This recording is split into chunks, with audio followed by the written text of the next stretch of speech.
What's going on, y'all? Welcome to episode 34 of the Speak Up Sports Podcast with Cass, Christian Schad. What's going on, fellas?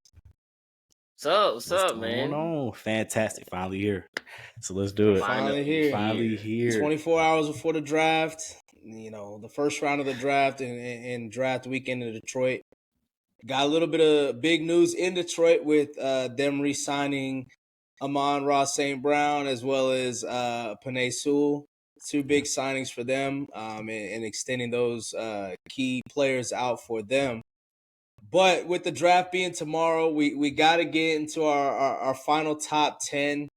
You already know what it is. We already know who everybody's probably going to start off with the same person at number one. But let's hear it, Chris. What you got? Who you got with tomorrow being the draft? Who you got in the top 10? What say you, nigga? So, like you said, everybody pretty much gonna have Caleb Williams number one. Consistent pick, I guess. You know, it is what it is. Number two. Now, this was an interesting one because I was going back and forth with this, but I'm gonna just go ahead and say Commanders. They go with Jaden Daniels. They're going to get a quarterback. It was between him and Drake May, but I think that's something they want to start their franchise with. So that leaves the third pick. I don't see. Okay, I'm gonna just put this out there. I don't see no trade-ups happening. I think a lot of this shit is smoke and mirrors. In the top 3 or top 10? Or just it's really top 10, I guess. Yeah, I don't see our trading Cass, so no. And then I don't see the Vikings getting up in there. They want to, but I don't see them getting up in there, so no. So that leaves New England to pick up Drake May. Go ahead, go with that. Again, next pick will be the Cardinals, so I'm gonna just go with Marvin Harrison Jr. because his pick 5. Now this is where it get interesting for me because just thinking about it, Chargers, they definitely need a receiver. They need to go ahead and get one of these bad boys out there. So with that being said, they are going to get a Doomsday. Okay. They're gonna go get him. That's the type of receiver that it seemed like, Justin Herbert, he's used to that kind of receiver, big body, being able to run the route tree and make contested catches. So that's right up the alley if you ask me. So I'm gonna go with that. And then with the 6th pick, Giants go receiver 2 and get Malik Neighbors. They're gonna go ahead and get a receiver. I know most people might be thinking they possibly in it for a quarterback. I don't think so. I think they want to give Daniel Jones another try. So why not get him some weapons? Why not? Okay. So then that pick 7. I think most people probably have Joe Alt going there. I do as well. They can definitely bust up the O-line. And that leaves with Atlanta pick 8. Good, Cav. Speak up, nigga. What up? Despite your hesitation, y'all getting Dallas Turner. Oh God, y'all getting Dallas Turner. Okay. I'm telling you, you gonna be mad as hell, but y'all might go get that boy Dallas Turner to bolster up that defense. The Bears, they're gonna take the lineman from Penn State. I don't want to mess up his name, but offensive tackle from Penn State. Fashanu. Yep. Okay. And rounding out the top 10, the Jets. They're gonna make a splash. They're gonna get Xavier Worthy. Oh, whoa. Okay. That's a huge splash. That is a splash. But I mean, you never know. That's you really, Okay. I seen Harry Ruggs go that high. Shit. Speed kills. I mean, he went 12, didn't he? Close, Something like 11? 11? He went 11, I think. Yeah, close. But go ahead. Let's what Darius Hayward be.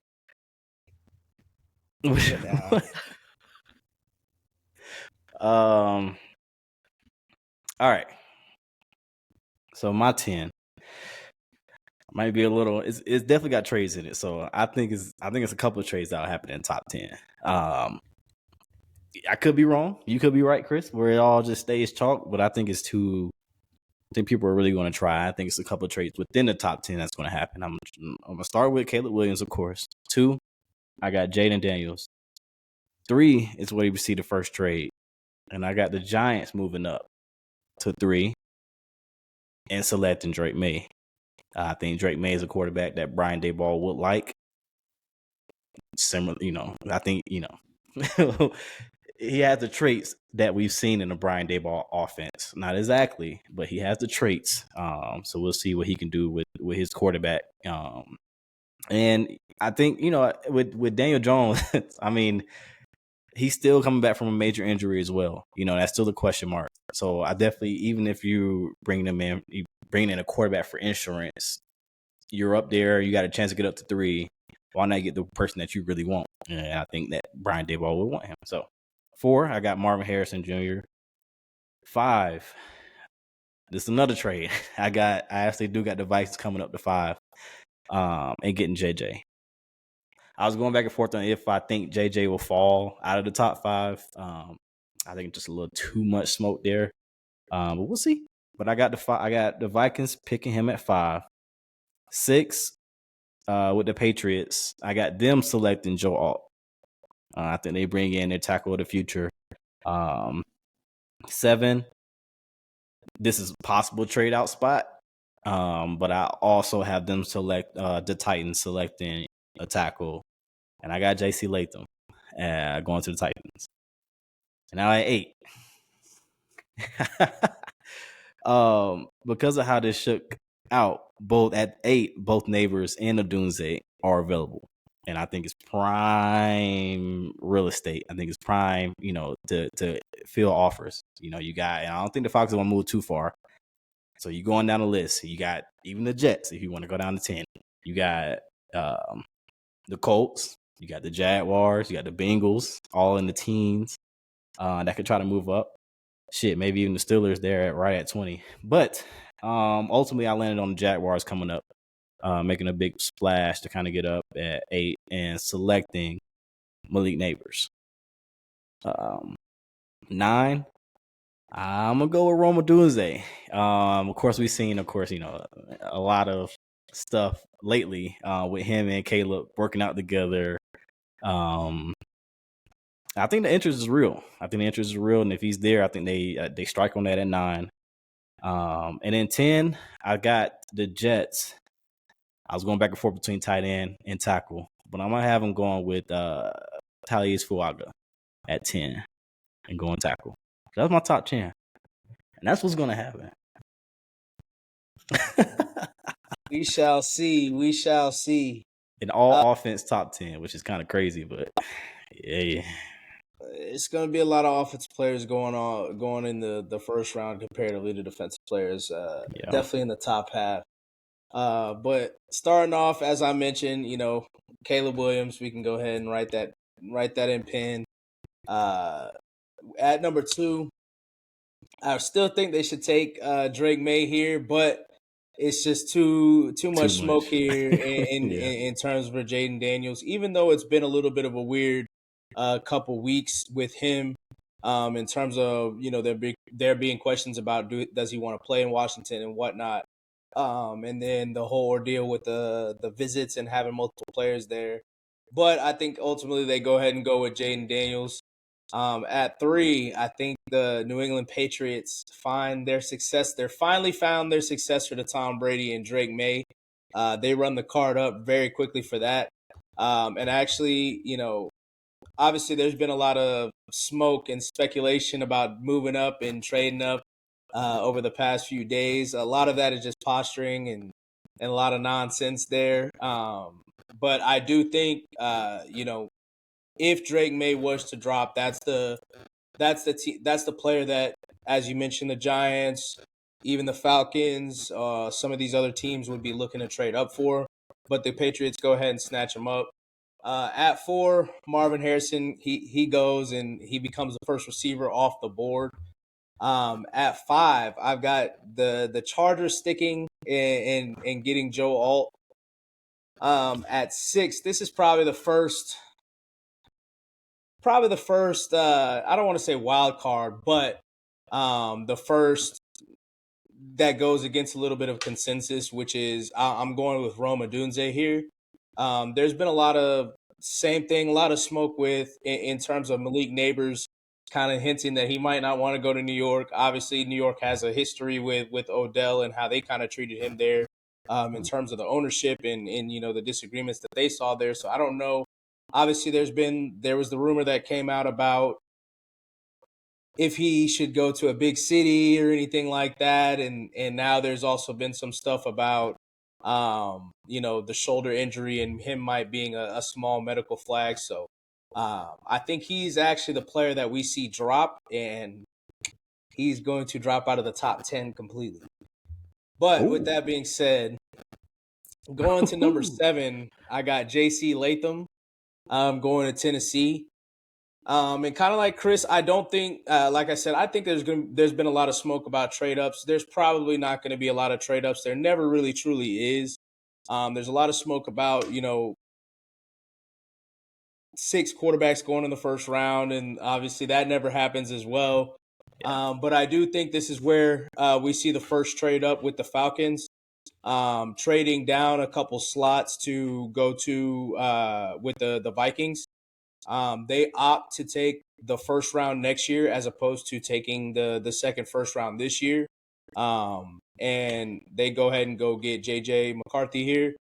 At 9, I got the first defensive player coming off the board, which is Byron Murphy out of Texas going to Chicago. And then the Jets, I think they take a tackle here, but I think they take Amarius Mims. You think he goes that high? Okay. Yes, I think he's kind of he's moving up. A project. He's a little bit of a project, but that gives him an opportunity to get his body right, learn behind 2 great tackles in Morgan Moses and Tyron Smith. So yeah, I do think that he goes that high, and that's what's actually going to happen tomorrow with our first top 10. But yeah, we gonna see. It's draft time, man. Draft is the next big kind of checkpoint in the NFL. It's one of the times really truly of the year in the NFL where everybody just has hope. Everybody comes up with every type of trade up, trade down, trade for XYZ, trade for Marshawn Lattimore. I've come up with every type of scenario where the Colts draft Brock Bowers and trade up and get somebody else. That's just how it goes. So it's the fun part. Outside of the top 10, who is somebody that you're looking forward to seeing where they go in the first round?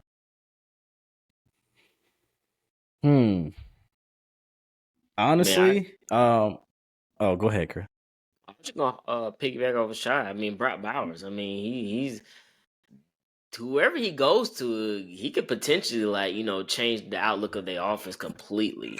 And I ain't gonna say he's undersold, but obviously when it comes to skill set, you're gonna want the receiver more. But I am interested to see where Brock eventually lands. Yeah, I'm with you on that. I want to see how many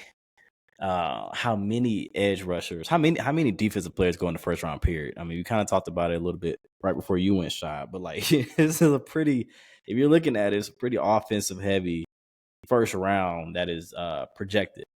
A lot of offensive tackles, a few receivers. We'll see how many quarterbacks. It's up in the air. But a lot of these guys on defense could fall in the second round, which I think has, especially if we don't see any trades in the top 10, I think this second and third round can get very active for people trying to move up and grab their guy, which, of course, there's a lot of trades in the second round, like, on day 2 anyway. But I think this year could be really active, especially with the amount of receivers left over, the amount of cornerbacks trying to move up to get your guy. So that's kind of what I want to see. How many cornerbacks go in the first round? How many edge rushers go in the first round? And who's left from that? And I mean, as far like team wise, really interested to see what the Broncos end up doing. Of course, are they going to reach for a quarterback at 12? I don't think they're going to be able to trade up. So do they trade back? I think that's a prime spot to pretty much get, whoever you really want on defense. Whether you're looking at interior like a Byron Murphy, if the Bears don't get him, or any of the cornerbacks. So really interested to see what Broncos do, because like I mean, like we talked about the Broncos in our preview, but they gotta make some shake. They got a lot to figure out.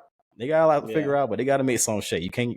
At this point, you're wasting years of with Sean Payton, and that's not what the plan was. You know, especially because especially in that division. Yeah, especially you gave up assets for sure. So that's where I'm at. What about you? The player I'm looking forward to the most, honestly, is AD Mitchell. It's been a lot of stuff that's come out about him in terms of him probably being. I saw something that said he's being taken off people's boards. I saw there's been a lot of stuff that's been come out about his character, and being a character red flag. So I'm interested to see if he does sneak out of the first round. After, for most of the draft season, a lot of people thinking that he was going to go at least bottom of the first round. And then after his combine, there was at points where he was viewed as receiver 4, and some people might still even view him as receiver 4 or even higher. So I'm particularly interested to see where he goes and if he does end up dropping out of the first round. But I am interested to see what happens now with the other top AFC teams, with the Bills, the Bengals, now that we've gotten that both Trey Hendrickson and T. Higgins have requested a trade. And then ultimately the Ravens. I want to see what those 3 teams end up doing, because whatever step that they decide to make, I think both the Ravens and the Bills could use a receiver, even though the Ravens just signed Rashad Bateman to an extension. So I'm interested to see if that happens as well. But I mean, it's gonna be exciting. It's gonna be a long ass day, long ass night, probably going about 3-4 hours. But there aren't as many. I feel like there's not as many prospects that are actually going to the draft this year compared to other years. I was gonna say that. I think only like 13 or 14 of them. It was a small group that was walking up there. So I'm like, so that might make things go a little bit quicker.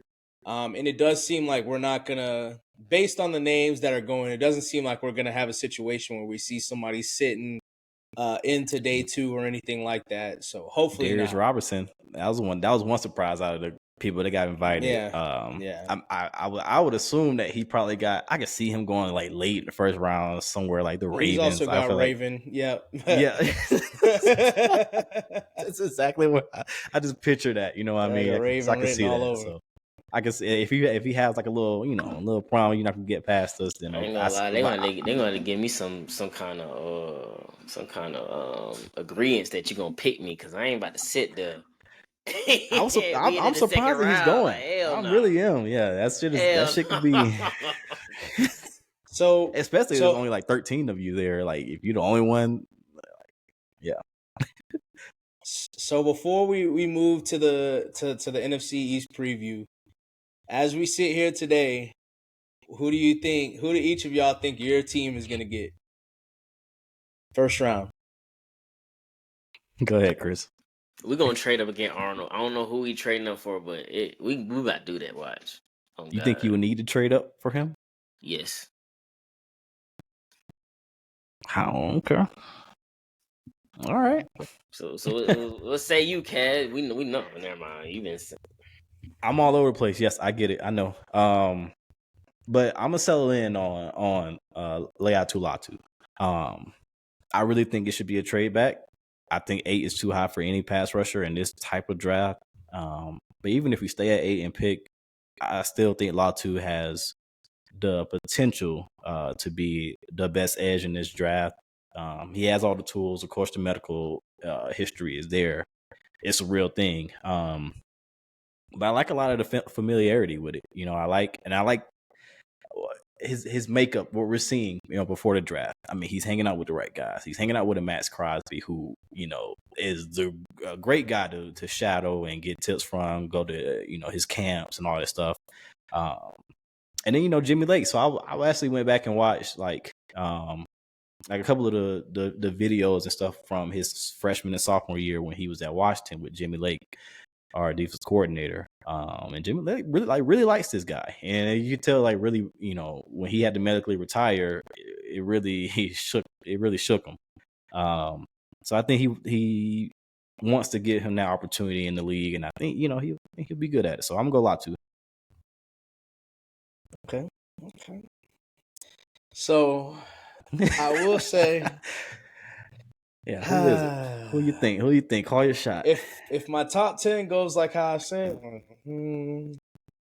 that boy Neighbors might be in Indy, but in reality, I do think that Brock Bowers ultimately ends up in Indy.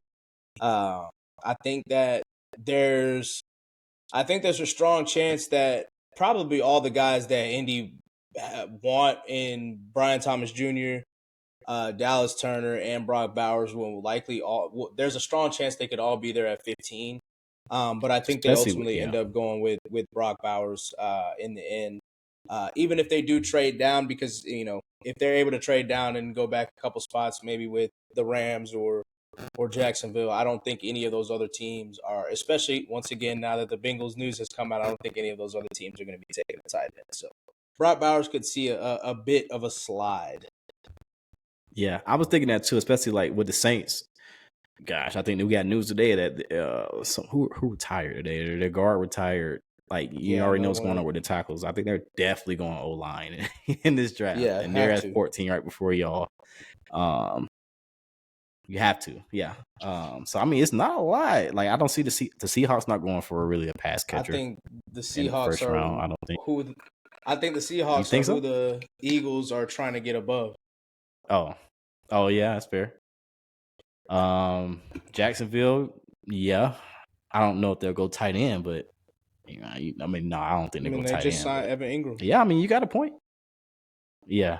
Cincinnati, I don't see it. The Rams, the Steelers got fire move. The Dolphins, I mean, there's really it's tailor made for the Colts to just keep trading back. Honestly, if they wanted to, and get Brock, because there's really no team. Maybe the Cowboys, even though they like Ferguson, but even then, maybe if Minnesota, oh no, because they got T.J. Hawkinson, but he's hurt. Shit, I don't know. No, there's nobody really. Arizona got McBride. I would like if he found a way to get to, and I know they just signed tight end one Jonnu Smith, but if he found a way to get to Miami, I kind of like what they could do there. I do too, but they don't use the tight end like that. I know it's not usual, but I like it. They don't use the tight end like that, so I don't know. I just don't see. I mean, they could, they don't use. I don't know, because they had some good tight ends. I mean, they've had some decent tight ends, but I mean, I guess you could say none of them are Brock. But that's where the magic happens. The draft tomorrow. That's where all the conversations happen, all the speculation. But moving to the NFC East preview, don't want to go too much into the Giants and the Washington Commanders. Obviously, we talked a little bit about them in these top 10s that we just did. And for both teams, we were kind of in lockstep. We all picked Jaden Daniels. And then we got Jaden McDaniels. We got Jaden McDaniels. We'll get into that later though. But and then we all had the Giants picking a receiver, even though we varied on them. But so seems like we're kind of there to get together. But Chris's team, the Eagles, a very disappointing end to the season. And then we got the all-in Cowboys who, right now don't have a running back. People, their fans are mad that they haven't added anybody. Had some people that have retired in their linebackers. Had some talks with Ezekiel Elliott, as Cass mentioned. We can start with the Eagles in terms of the disappointing end to the season, obviously losing in the first round to the Tampa Bay Bucks. Kind of reloaded, honestly. Obviously, the biggest addition in the NFC East is probably Saquon Barkley, or some people might say Brian Burns. But the Eagles obviously bringing in Paris Campbell, re-signing Devontae Smith, bringing in Devontae Parker. Obviously, we saw the retirement of Jason Kelce.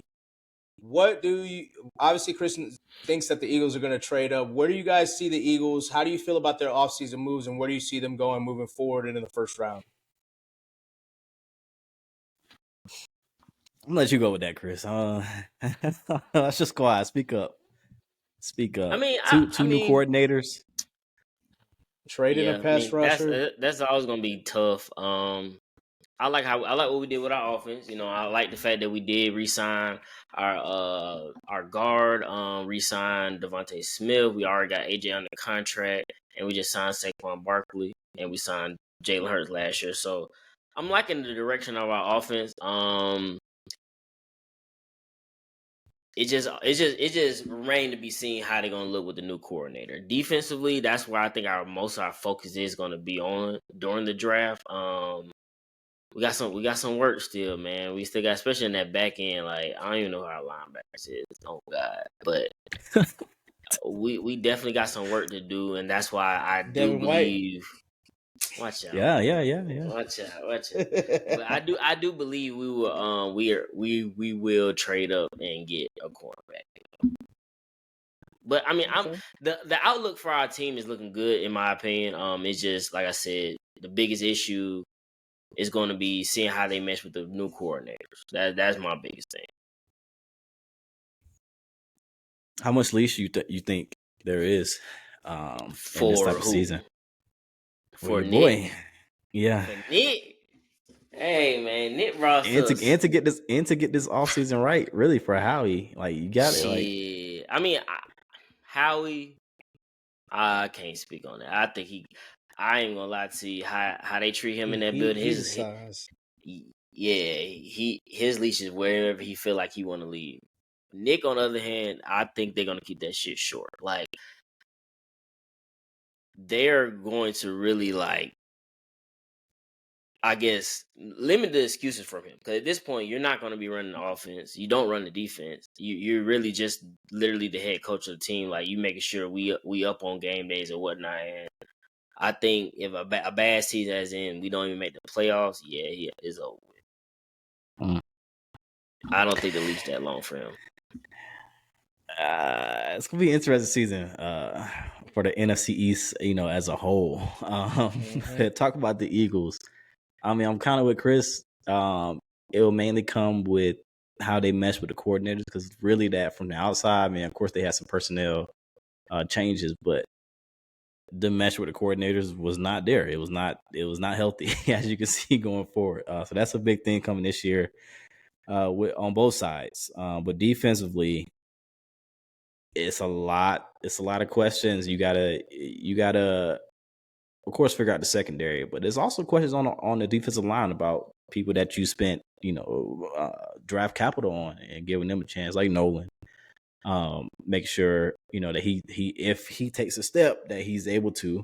You brought in Bryce Huff, yeah, but you got Brandon Graham, but how long is he going to stay? Do you want to go out and get another edge rusher? It's over. Yeah, so you go out and get another edge rusher. Sweat.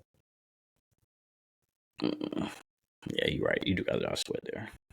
Let's say yeah, I do load up on them shits for sure. But yeah, definitely defensive side. I kind of like Cooper, the gene there. I like the versatility that he can offer. Mm-hmm. I don't know how realistic it is. But you had old boy tear his ACL, didn't he? Who was it? Sidney Brown. Your safety, Sidney Brown tears ACL, so you give him time for it. And Cooper's a guy that can play. I think he can play corner.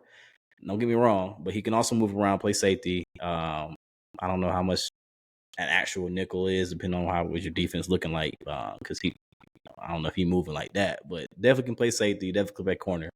So I think that's a guy I like there. Of course, Terry Arnold, like you mentioned before in your earlier, I could see it. But I like Cooper. I like Cooper there a little bit better. Okay.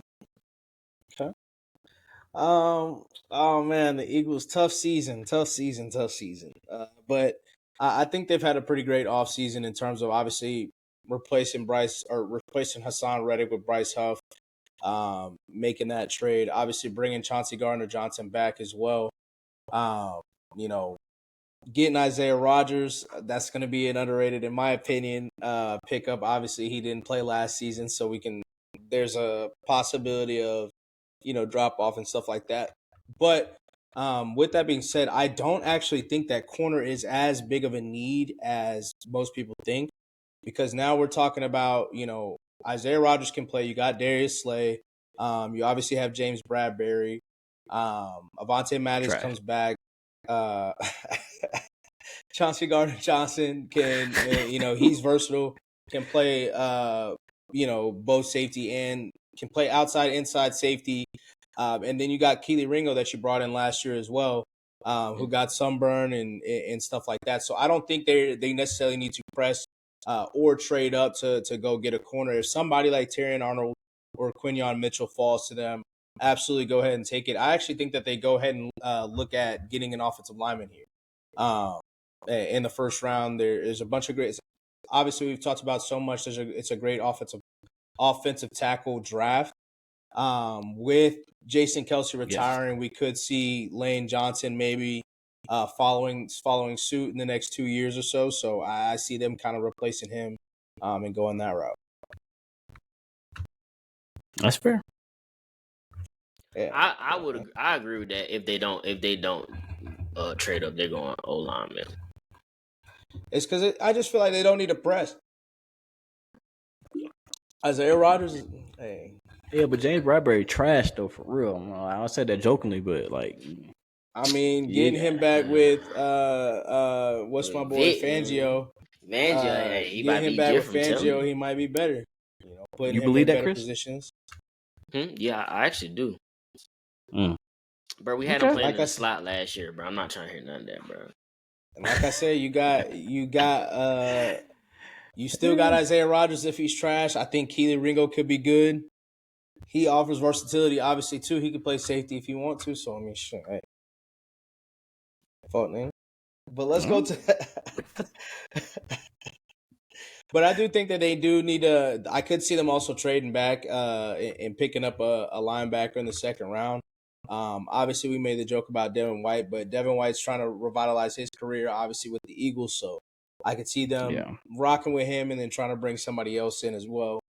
But moving to the Cowboys, the all-in Cowboys, they lost a lot this offseason. They've lost Tyron Smith. They've lost Michael Gallup. They've lost Tony Pollard.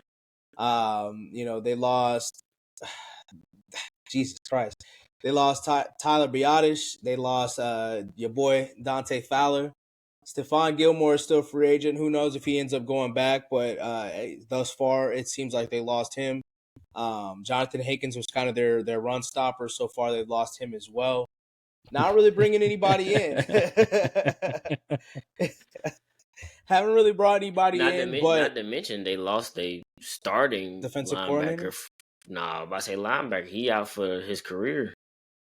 Yeah. Leighton Vander Esch retiring as well. Defensive coordinator too, though. Yeah.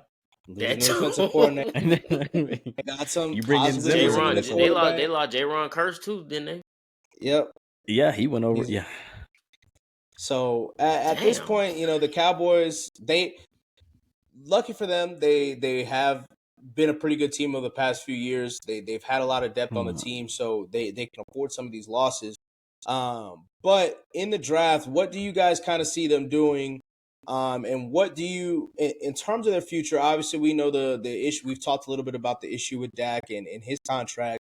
We've got CD's contract coming up. We've got Micah. Well, Micah just signed his, or they just gave him his player option for his fifth year. So they're probably going to delay his contract signing until next year. But those three big contracts coming up, what do you see the Cowboys doing moving forward, and where do you see them going in the first round?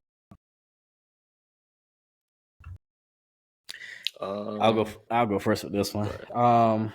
Definitely a trying off season for Cowboys fans for sure. I guess you had no choice but to be patient until this point. You have your owner saying that he's all in on the draft, whatever that means, but I don't really see them trading up for a guy. I don't really see them making too many moves. I pretty much think they're just pick who they pick, especially in the first. I think they're at 24 in the first. So it's a lot of decisions that you got to make financially, especially with the news of Amon-Ra St. Brown's contract. With CeeDee Lamb coming up. Yeah, that shit kicked my ass. Yeah, that shit kicked my ass. Especially with CeeDee Lamb's contract coming up, because like you would have to think that he's at least trying to get that, if not more. And that kind of puts you in a bind. It's like, do you want to shell out that kind of money for him? I get he's a great player. But you probably, if you're Dallas, you probably want to get a deal done before you saw this contract for him. That's made him the highest paid receiver. And the guaranteed money. It's ridiculous how much he got. But he's a great player too, though. Don't get me wrong, he deserved it. But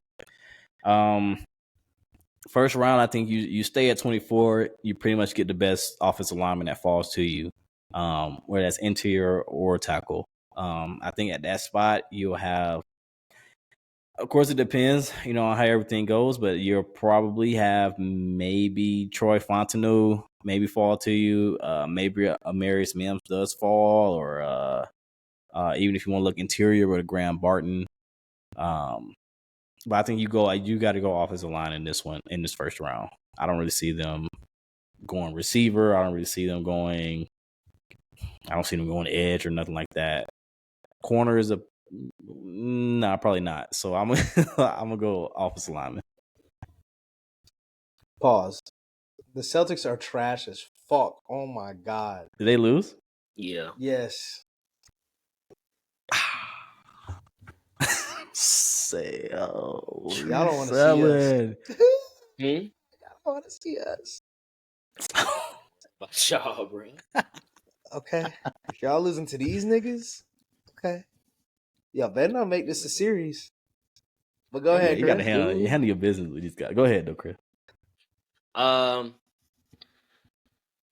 mean, I agree with you, Kaz. I think, they're not gonna trade up. I mean, there's no reason to trade back. They're just gonna grab the best O lineman at the time. Maybe like Mims, probably somewhere around there. But I mean, they got a lot of, I guess, holes they do need to fill. Like who's gonna be your running back? I mean, you need somebody outside of CD. And then, like you said, you got CD contract. You allowing these other teams to go ahead and sign these players, and it's like, what's to stop CD from telling you like, nah, he got this. I need more than that. I mean, he was be our best offensive rep in the past how many years? So I mean, he got some leverage. Yeah, he do. But like I said, I think they're gonna go offensive lineman. They got to retool that O line. Okay. I do think that this is an interesting season for the Cowboys, just because obviously Jerry Jones has applied the ultimate pressure on everybody. Mike McCarthy, Dak Prescott, CD, Micah, obviously with delaying signing their contracts and stuff like that, and his comments recently talking about he needs to see more, and he just out of everybody. Yeah. So Mike Zimmer, same thing. You know, he comes in to replace Dan Quinn, but he might be on a 1-year contract and up out of there with them as well. In terms of, I know the Cowboys fans have kind of been freaking out in terms of their additions and what, or their lack thereof. But like I said, when you have 2 all-pro corners, you got an all-pro rusher, edge rusher, you got another Pro Bowl level, all-pro level edge rusher in DeMarcus Lawrence. Malik Hooker still in the backfield. You got some good talent. They've got to put it together. That's why Jerry Jones has kind of put them in this position. They need to see more from Dak. They need to see more from their team just in general, and make these deep playoff runs. But with the losses on the offensive line, I also think that they go offensive line. I could see them doing a trade down here as well, just because they do have, as you mentioned, they have they don't necessarily have a lot of holes, but they do, with the big 3 contracts coming up, there could be a situation where they will have a lot of holes. They also could use another receiver alongside CD. Jake Ferguson, they obviously have in the tight end room, and then Brandon Cooks. But with Michael Gallup leaving, could possibly use another one there if that's in the 2nd or 3rd round. But that's where I see them going this year. And I don't know. I don't know if the vibes aren't great in Dallas. Which are they ever great? Yeah. So, do you see them winning the division next year, or what? No, not at all.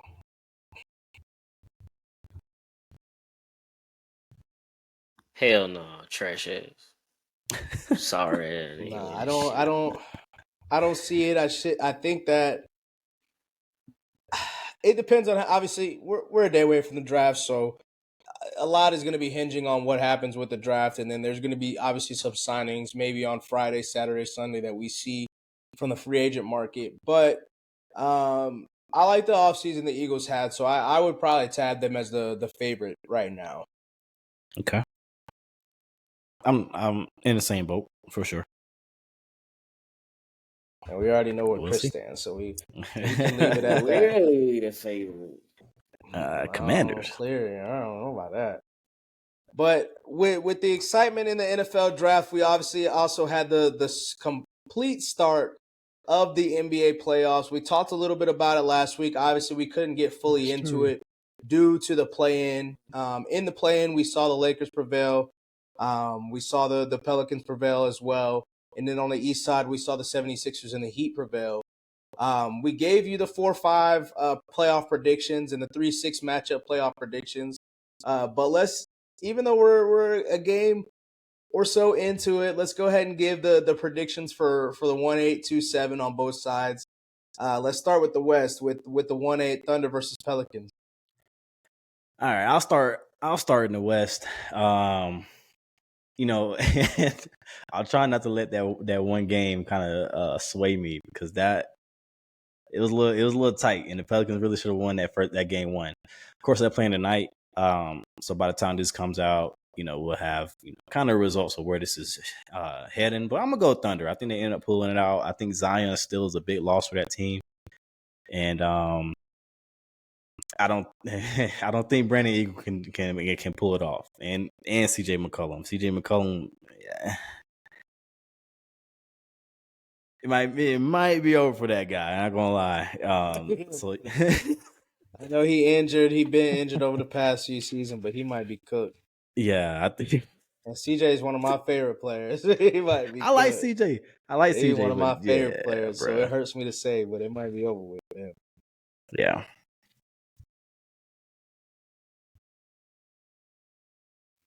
Chris? So I'm gonna go with the Thunder. I'm gonna do. This is gonna be a gentleman's sweep. I'm gonna give them 5-1. 4-1. Like you said, Cass, that Zion loss, that would have been a big difference, because I love what I was seeing from Zion in the play-in, man. And he was on a mission. And OKC don't got nobody for him. Fact, and that's what we was talking about before the playoffs start. Like who should be the rising person? Who we looking out for? Like Zion, he was about to go crazy, but it's unfortunate. But I'm gonna give it to OKC. Like I said, probably 4-1. Well, speaking of the rising person, I told y'all about that boy Jalen Williams. That 4-1. Oh man, we saw that throughout the season though, man. Nah, cap. I'm also gonna rock with the Thunder. I just don't think that Zion's gonna end up coming back, and I don't think that the Pelicans have enough. So I'm going with the gentleman's sweep as well. Going in 4-1. I do think that they might get their game on game 1 or game 3 in their first game on their home court in New Orleans, but after that, it is curtains for them. But speaking of curtains, moving to the Nuggets and Lakers right now, the Nuggets are up 2-0 after a miraculous comeback and a game winner from Jamal, a crazy game winner from Jamal Murray, all time, probably game when we look back on it in a few years. Knowing that the Nuggets are up 2-0 right now, where are you guys going? I want to give the Lakers the benefit of the doubt, only because they it's not like they just been outclassed the entire game. It'd be some spots in there where it's just they just fall apart, and Nuggets ultimately. It's every game though. Every game is spots like that. But it's just the fact that they're not getting beat wire to wire. They like for instance, again, the other day, that makes it worse in my opinion. They were up 20. I went to sleep. I thought they won. They lost. I was like, what the fuck happened? But nah, I'm still I'm gonna give it to the Nuggets, but I think the Lakers. See, this is crazy because I don't want to say 5. I really want to say 6, but if it get to 6, it end up going to 7. So I'm gonna say 5. Okay. That's fair. I'm gonna say 5 because if it gets to that, they got to win the game 6. I feel like the Lakers will win the game 6, and then there it is. But I'm gonna say I don't think the Lakers can do anything with this squad. I think at some point this shit is just psychological, and we've all played sports. That psychological part is huge. If you go into it where it's like, man, what the fuck can we do against this squad? You know, you're already lost. I don't want to say. I'm gonna go ahead and say it's gonna be a sweep. I think it's gonna be a sweep. Pain right there. It's a very important game 3 Thursday night. It's super important. They lose this game, they're getting swept, and I think they do lose this game. I think the Nuggets know they can put this team away right now. Of course, you don't want to see Braun go out like that. You don't want to see AD go out like that. I mean, that's just how the chips are dealt this season, man. It's tough, but you got a tough matchup. That Jamal Murray fadeaway, man, that shit hurt. That's the stuff where LeBron miss a wide open 3 and then he turn around and do that. That shit hurts for sure. I think it's over for them boys, unfortunately. But whatever. Unfortunately, I actually think that the Lakers win in 6. I think they win the next 4 games. I'm sticking with them. Ain't no way in hell. You sticking with them. Ain't no boy. You just sticking with it. No way in hell they went 4 in a row. 4 in a row? No way in hell. But I think that game 3, kind of like you said, it's psychological. I think that game 3 getting a dub there would be huge for them. And in terms of given what they need to do, I think that having D'Angelo Russell get that good game in game 2, and this sounds like last year, having Rui and he was doing well. I think that D'Angelo Russell, they've been playing well, and this game, I mean, it was a lot of silly. I know they complained about the refs. There was some bad calls that kind of hurt them a little bit there. We could probably go back and look, and there might have been the same thing for the Nuggets. The Lakers are not they got to get out of their own way. And I keep saying hot pockets, and it has been a lot of coaching, and I don't know if they truly will, but I did have them going to the NBA Finals, so there's a lot of reason why I'm sticking with them. Excuse me. But I do think that they figure it out. Jamal Murray has not, aside from the game winner, Jamal Murray has not been playing well, and he doesn't necessarily look right. So I'm rocking with the Lakers, and I think they win it in 6. But moving to the East. 4 in a row. Ain't no way in hell, man. We gonna see. Can't beat this team 4 times in a row.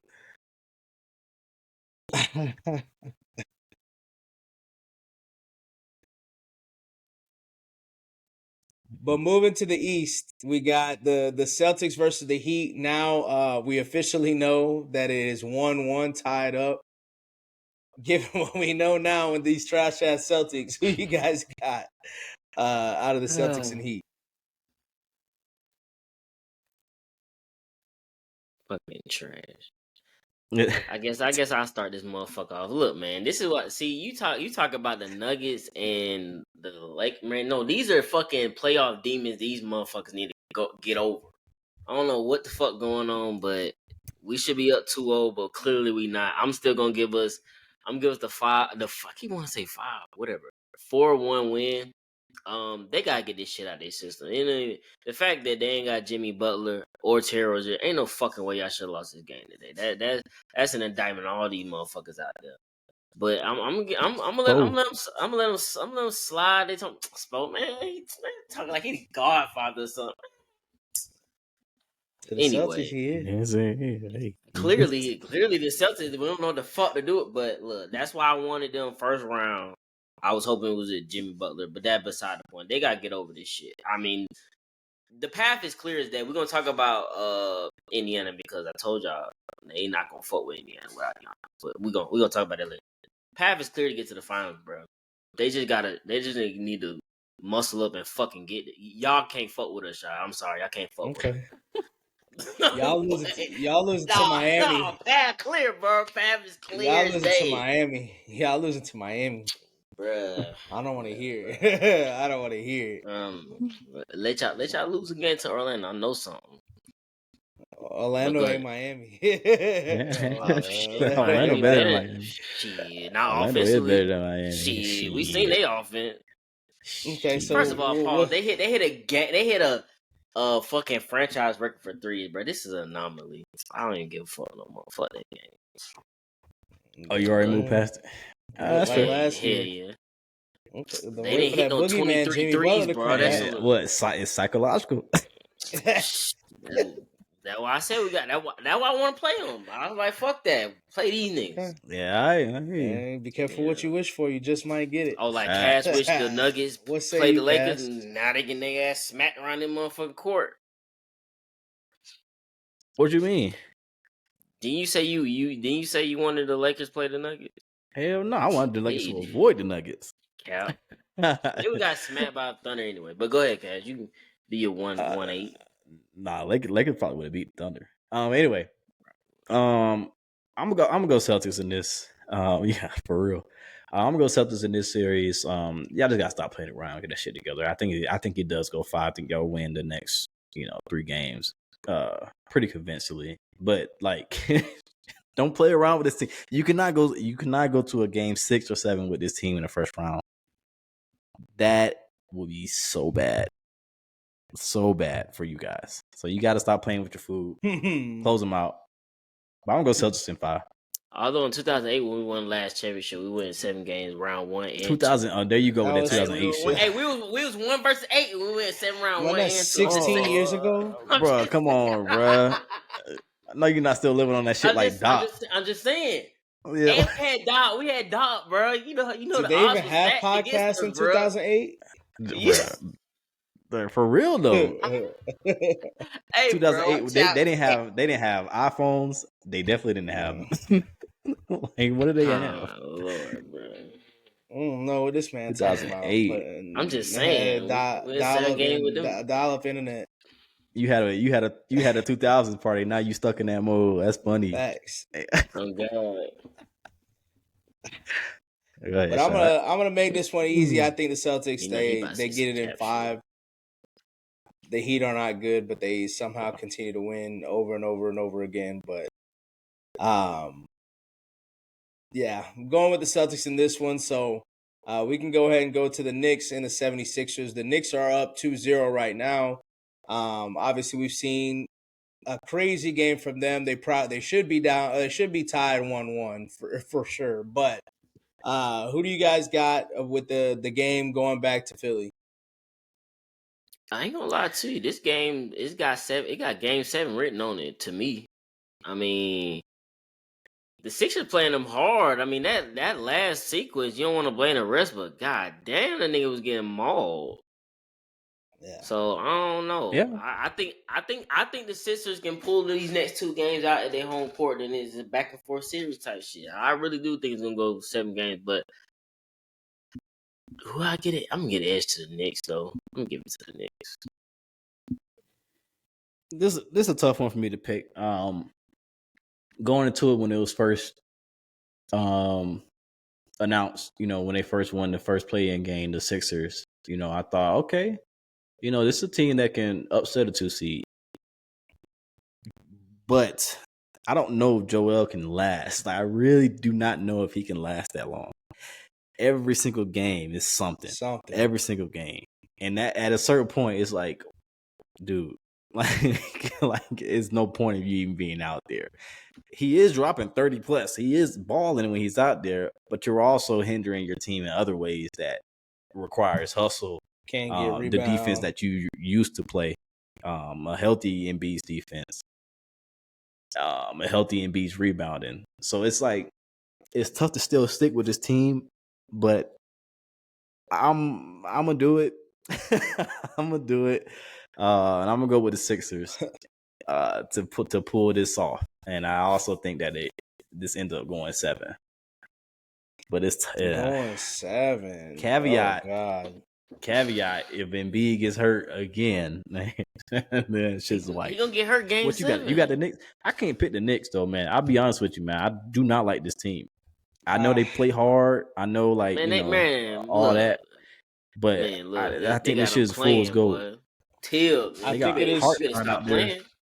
At Till, you I better think stop it is playing. fool's gold as well, but I got the Knicks winning in 6. That boy Embiid can't run for real. He's scoring. He's still doing his thing. Yeah. Therese Maxey's doing his thing as well. Game 3 would be huge for Tobias Harris to see if he can start get it going. But I just don't. With Embiid in the state that he's in, he's always it is something, it is something every game. He is Every falling a single little game. awkward every game. He looks visibly upset. He looks visibly in discomfort. So struggling to get offensive rebounds, and that's how the Knicks made kind of their run last year as well, is they were physical on the boards. So I think that continues, and I mean we're getting Flying breakout around, games hustling. from Isaiah Hartenstein. It's time for the 76ers to pack it up. I mean, Yeah, it's starting to get ugly for them boys. But that gives us a wrap for this week's edition of the Speak Up Sports podcast. Like I said, like we all said, tomorrow is the draft. We get to see whoever goes in the first round. We get to see some young men fulfill their dreams in real time, become millionaires in real time. So congratulations to all the people that get drafted throughout this weekend, and subscribe to our YouTube page, and we'll catch you guys next week. Yes, Yes, sir.